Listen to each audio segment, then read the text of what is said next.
Hey everyone, welcome back to another video.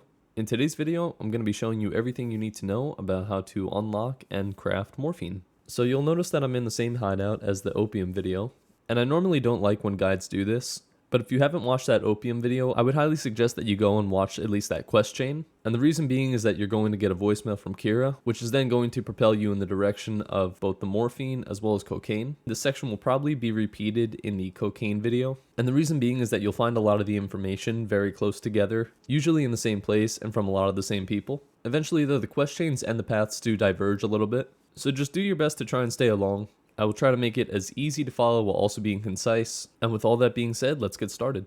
So, once you escort Jean back to Benita, you'll notice there in the upper right that we do in fact have a voicemail from Kira, and then we get the completion for the resolution of the Western conflict. At this point, you're going to want to make your way back to a phone, and you'll listen to the voicemail from Kira, and she'll say that she has some good news, and that you should head over to discuss further business. So make your way back to Kira, and go ahead and talk to her. She'll let you know that her boss is impressed, and then start telling you about the further business. So again, they're wanting to expand west, but of course she's going to need you to do a couple of things. So you say, give me a list. You'll complete that quest, and you'll also notice that you get a new recipes acquired. And I should have pointed out, but this quest chain is also how you get the Slav stashes. But nonetheless, you're going to see that you get a making profits quest that says meet with the wholesale client. In addition, you're going to have to start placing some Slav stashes in hiding places. And a quick note, I was going to do a video on this, but if you notice that you also got that new recipes acquired, that's all the Slav stashes are. And so I can still make a video if you guys would like, let me know. But essentially, you can really just place a Slav stash in any Western base. Anyway, the last quest that's going to pop up for you after talking to Kira is that quest that says the big city, instructing you to go to City Hall. So if you're paying attention to the map, you can see that Sangrietta is right there in the upper left, and the wholesale client is just below that. And further down, it's going to push you into Dueno del Mar. So this whole bottom left section of the map is where we're going to be working in next. So go ahead and make your way southwest of Sangrietta, and we're going to be meeting with the wholesale client. So we're going to go up and talk to the American Colonel. You're just going to let him know that Kira sent you. He'll be pleased to meet you, and he'll say that he has a special order and that he needs 30 vials of morphine. He pays a nice 50,000 per vial and is asking if you can handle it. So of course at this point you don't have the logistics for it, which you'll let him know. And he'll basically start laying out the roadmap for you, letting you know that you need authorized vials. You can look in warehouses, ask pharmacists, and additionally he's going to give you a contact to someone who covers laboratory equipment. The next dialogue that you should hit is that you don't know the recipe, to which he'll just tell you that you should go and figure it out. So tell him fine, you'll handle it, you could accept the order. And luckily this first order is not time gated like many of the special client orders are, but you'll see that you get two new dialogue tags, one for the morphine recipe and one for labeled medicine vials. So continue pushing down the road a little southwest, and you're going to be passing a dock. It's basically right next to the Colonel, but you're going to go into this little storage container, and you're going to meet this guy named Alex. Just let him know that the Colonel sent you, and there you go, you have met the equipment seller. So this is really good. This guy pretty much sells all the highest tier equipment that you're going to need. That includes the orbital shakers, the laboratory tray dryer, some of the water baths, even the laboratory soaking vat, the grinders, and the mixers. He also sells large barrels, which add a nice 50,000 gram capacity to your substance storage. And the last thing I'll mention, and my favorite part about this guy, is that this actually unlocks as a new store for you, so you don't have to come here physically. Instead, what you can just do is when you're in a hideout, you could hold space like normal, go into that furniture mode, and then if you scroll down, you'll see that the equipment store is listed just like any other furniture store would be. So you can purchase pretty much any lab equipment that you need remotely, which just makes it so much more convenient for setting up bases, as now you don't have to go all over the place, getting lab equipment, coming back to your hideout and setting it up. This guy is quite literally a one-stop shop, save for except some of the outdoor growing things, such as the pop boxes or the outdoor drying racks. But nonetheless, you can start leaving his store, and while you're here, your next inclination may be to just go down to this fuel depot guy and ask him. He'll say that he doesn't know, but also to go ahead and ask someone in the pharmacy about the labeled medicine vials. So continue down into Dueno del Mar. I'm going to go into this exclusive boutique and also ask about the medicine vials. You'll get a name now saying that you should go and find Cameron, and the clothing lady has no idea about the morphine. Don't worry, we are still going to get to that, as well as the cocaine. So you can leave the shop and just head on over to City Hall. Just make your way through the doors to the right here, and you're going to meet the town official, and you're going to ask him if you can get a pass to the capital. Here he's just going to let you know that you have to be a registered resident of Dueno del Mar or Bahia de Oro, and you also can't have any active criminal investigation on you. So to get this, you either need an apartment or a house in either of the two cities that I mentioned, but nonetheless you don't have to have that right now. You'll even notice that I have the wanted status, so you can go ahead and say great thanks. You're going to see that you get a new voice message from Billy, and then two more additional tags, one for cocaine and one for the alternate ways to Bahia de Oro. So you can head out and continue on your way down to the pharmacy, and here we're going to find Cameron. Talking to her will show all the dialogue tags that we just unlocked. First, we're going to ask her though about the labeled medicine vials. She lets you know that her stash is short on them, but fear not, she does in fact have a stash. You'll see she has no idea about Bahia de Oro, but you can go ahead and ask her about the cocaine, and she'll let you know of a guy named Marco who was recently arrested for cooking coke. That's all well and good, you can go ahead and open her shop, but you'll notice that she doesn't actually sell vials, at least not at level 0. So instead, you can go around the counter here, and in the back room, you're going to find a locked chest. Make sure that you bring some lockpicks, and you can go ahead and open that up. And upon doing so, you'll find your first few empty labeled medicine vials, as well as some empty labeled medical boxes. So you can take whatever you need, but she wasn't kidding when she said that her stock was very limited. But fear not, I will show you another place that you can get them later on. So let's go ahead and address the voicemail that you got from Billy. You'll start talking to him, and he'll tell you that he has a contact inside the capital, but he says that you might want to consider expanding to cocaine as well. You'll need to dig a little deeper, and if you ask around, maybe you'll find something. That gives you another quest called the Big City, prompting you to initiate contact with the chief, and still saying that you should ask around for sources of cocaine. Additionally here, you can open up the tech and knowledge tree, and you'll see where it says find Marco that he recently worked in a jungle coke lab, and that you could find him in the prison camp to obtain more information. Now if you head back to the general store, we can actually go ahead and talk to this guy here, and just simply asking him about the cocaine will complete that quest, and he'll let you know that he heard some rumors about a lab in the jungle, also confirming that whole bit with Marco, and now you can search the jungle for the hidden coke lab. You can ask him all the other tags as well, but the medicine vials you don't have to worry about too much, and I'll get to expanding into the other city in another video as well, so don't worry too much about those. So opening your map, you will see that there is now a blue circle roughly around the area where the hidden coke lab is. If you keep searching around, you'll know you're getting close once you find this little cabin that's for sale. Now I kind of went a really wonky way here, and I got up the hill a little bit, and I essentially just skipped over the part where you're supposed to crouch underneath a log, but nonetheless I dropped in, and you'll see that you discovered the coke lab, and you'll talk to this guy named Luca. And if you ask him about the morphine, he'll tell you that someone in the jungle knows it, but it's not him. Now continuing on to the dialogue with the cocaine, you just let him know that you strolled in by accident, and that you're looking for the coke recipe and see if he wants to share. He tells you that it's going to be 4 million, which at this point in the game may or may not seem pretty steep to you, but he lets you know that you're not only going to gain the recipe, you're going to gain this whole lab, him and his buddies as employees, and a contact of the man that sells the coca leaves. Now if you followed along like that, you're going to see that you failed the quest to talk to Marco, but if you still want to do that, I'll show you how. I will just say that it's not necessary, it really just adds some additional steps, but as far as I can tell from my testing, it doesn't really do anything different. So just go up to some cops and let them beat you up. You're going to hit respawn now, and it's going to bring you to the prison. This shouldn't be your first time, and again, if you need a little more guidance, then you can go ahead and watch the opium video. But if you look just behind the 2 main guards that let you out, and to the right of the medical tent, you'll find this building here. So head on in, and in the back right corner, you're going to find Marco Polo. You'll just ask him who he is, ask if he knows how to cook coke. He'll say yeah with his friends in the jungle, and that they're supposed to buy him out, but he's still here for some reason. You could tell him that you'll find them and make sure that he gets out, and here he'll try and give you some more direction as to exactly where it is, just saying that it's east from Dueno del Mar and close to a little wild pond, and that there's a fallen tree that you need to crouch under, and from there you'll also be directed to talk to Luca. So make your way out of the prison, and you can do what Marco instructed you and duck under the tree this time. You could talk to Luca here again, tell him that you know Marco, and let him know that he is still waiting for them to bail him out. You'll go ahead and ask him how you can help here, and here you'll find the true reason for the 4 million. He's saying that he can use all this to bail Marco out, though I don't know if that's the true cost to actually bail someone out, but hey, nonetheless, he still pretty much says that he's going to do everything else for you. It really just changes up the dialogue tags, nothing too new. Again, you can still ask him about the morphine recipe if you needed, and at this point, this is where the intro section is going to diverge. So if you're on the morphine video, I'll see you in the jungle, and if you're on the cocaine video, then your next step should be to acquire 4 million. Now, I don't know what happened to my original footage, but for the morphine, what you're going to want to do is go ahead back into the jungle, and you're actually going to talk to the guy at the meth store right next to Diego. So you'll go up to him. Unfortunately, like I said, I don't have the tag, but you would just go there, and he'll have something about the morphine recipe, and that he'll basically sell it to you. If I remember correctly, it's fairly cheap. Just make sure that you bring some cash. I want to say that it's 100,000, but I could be totally off. So just bring upwards of 500,000, but it should be no more than that. So after you claim the recipe, you can go ahead and in your journal and your production chains, you'll scroll down and you can take a look at the morphine. So you see there's 4 steps. We have to mix, we have to treat with heat, we have to mix again and treat again with heat. And so really the only 2 pieces of equipment that you're going to want to pick up are a magnetic stir and a water bath. Although if you watch the opium video, you're going to know the importance and the difference between using, let's say, multiple orbital shakers versus the chemistry table. And this is simply because the very first part of the recipe for the opium compound requires us to have raw opium. So just in short, we'll extract the poppy milk from the heads, we'll go over to the water bath, turn the poppy milk into into opium, and down here you'll see that we have the recipe for opium compound. So it's going to take 1 gram of opium, and it's also going to take 10 grams of this methanol, and it will produce 2 grams of the opium compound. I'll continue going through the production chain, just showing you the requirements and what materials we need, and essentially building our shopping list, and then I'll show you where to get everything in case you don't have it. You could also see here that we're going to need acetic acid to make this morphine residue. Our morphine lump is going to require 60 grams of ammonia, and to finally make our morphine, we're going to need some ethanol as well. So for the ethanol and the acetic acid, I feel there's no better place than the moonshiner over here in the jungle. And this is great because he sells really high quantities. I still only have the guy at level 1, but you don't need too much of this. So you can go ahead and get yourself some ethanol and some acetic acid. In terms of methanol, I found some of the large quantities over here in the large phenylethylamine warehouse. But there's also something to be said about this chemical shop down here. Just southeast of Slavs Bay, it's actually labeled as construction store here on the map. But if you're fast traveling to it from a vehicle, it will actually show as the chemical shop. And you can talk to Cecilia here. You'll see that I already bought some out, but she'll also sell the 5-liter jugs of the methanol, acetone, some ammonia as well, which you're going to need. Fertilizer is always good. Additionally, once you get her up to level 1, remember they start at level 0, so once you get her up to level 1, it will also unlock the selling of potassium hydroxide, which is used for amphetamine, this magnesium hydroxide, which currently doesn't have a use in the game, and of course iodoric acid, or HI, or some people were referring to it as IOD. I had another question in another video as to where you can get this. I only just had the need to go and search this out in other places, more legal ways to acquire it, as the small meth warehouse in the jungle has kind of been failing me on iodoric acid, but honestly it lasted me a really long time, so I'm sure she sells all these chemicals in much higher quantities as you get her up to max level. And so she restocks every single day, saying that the delivery usually arrives between 5 and 6 a.m. So check in with her, buy out all the most expensive things as that will push the level up quickest, and then you should have no problem finding any methanol or ammonia. There are some other stores that I can call out as well, such as the pharmacy and even the mini market down here in the peninsula. And then of course just warehouse robberies if you don't mind doing that. And of course the other place I'll point out is the hardware store just south of the meth store here near Diego. And if you scroll down you can see that he also sells some methanol as well as ammonia. And one thing to note is just don't waste your money on the small bottles. For some reason the price is the same for the 5-liter as it is for the 300 milliliter. But you can get yourself a 5-liter jug and you should be just fine. Make sure you also get some ammonia. And between all the places I showed you, that should be plenty to stock up. And before I forget, I know I said that I would show another place to get those vials and the boxes. So over here, if we look at the pharmacy at the peninsula, this is actually one of my favorite places to go and get the vials and boxes. And I already have her leveled up to a max level of 2, but you can see she sells 3 jugs of the acetone, 3 jugs of the ammonia, 4 jugs of the methanol, including some phenylethylamine, some ephedrine, cough syrup if you're into that. Really, this pharmacy is one of the best that I found. So I would highly recommend that you probably come here and start spending some money. A thing to note though, she doesn't take checks, so make sure that you do bring some cash. But the vials and the boxes are cheap enough, and I like to stock up on these as much as I possibly can. You can see here for 150 of those vials and 30 boxes is only 840, so that's nothing. And again, you could pick up any of the other chemicals that you may need. And just a quick thing I wanted to point out in case I have a question on it, I do currently have my crafting speed multiplier set to 2. The default is 1, but I was more so just doing this for testing purposes and to try and speed up some of the crafting. Of course, I normally play on the default DDS2 settings, but I just wanted to point that out in case there were any questions as to why my crafting queues are going to be much faster. And I'll be doing the same in the cocaine video as well. But back in the base with all of our stuff, we could actually see that I have an order tomorrow for the Colonel himself for another 30 vials. So you can follow along, and of course, if this is your first delivery to the Colonel, then it'll be perfect, as he will also request 30 vials. But we'll start at the stirs, and the reason why I have 4 of them, and also 3 water baths, is to just try and make this as efficient as I can. But you're going to need a lot of opium compound, and as you can see with a max crafting query of 30, you'll also need a considerable amount of opium as well, but it'll be making 60 of the compound. So I like to just let all of these go, and that will start adding some opium compound into my substance storage. Since I already do have some, I'm going to go ahead to the next step. So you're going to come over to your water bath here, and we're going to need to heat treat that opium compound along with some acetic acid. What's nice with this morphine recipe also is it doesn't have those tier 1 and tier 2